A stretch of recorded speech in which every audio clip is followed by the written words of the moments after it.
You only plant corn for wheat for one day? That is it. No, I plant some now and then plant some next week. Oh. Okay. Continually. When they start grow, we plant the next one. Yeah. You know, next line somewhere there, so. Mm-hmm. Then you always have a grow. So you go? Yeah, I can do that, yes. But remember, say I know every time I plant in time, you have to plant when the rain. You know, if you bring it down so far, you know, Chris, you can't just plant it in a little color, in a little circle, like, yeah, circle it like. Remember, say enough things we are going to plant. Enough things? Yes, dear. We are plant mango, we are plant orange, we are plant melon, we are plant banana, we are plant potato, we are plant yam. We are plant everything at the fire, a big old yard we have here, so. God is good. God is good. And we lick a tuna and single Bible. I come.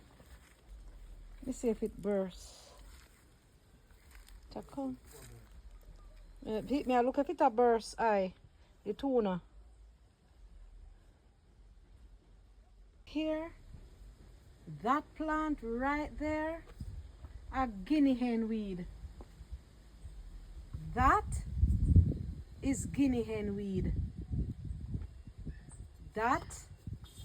This plant here is guinea hen weed. Eh?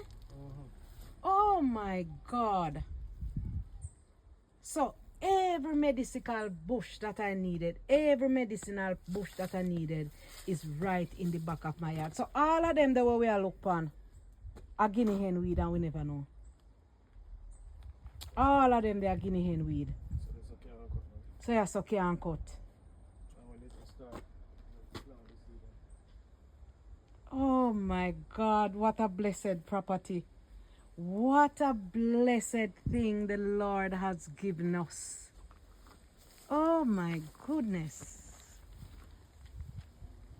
Oh my God. We can't believe it's a guinea hen weed at the backyard. So we have guinea hen weed. We have guinea hen weed. We have wild basil. We see a callaloo tree a grow. We have lantana bush. We have every plant that we need. Everything that we need is on the property. Tell me about God now. Tell me about God. Yeah.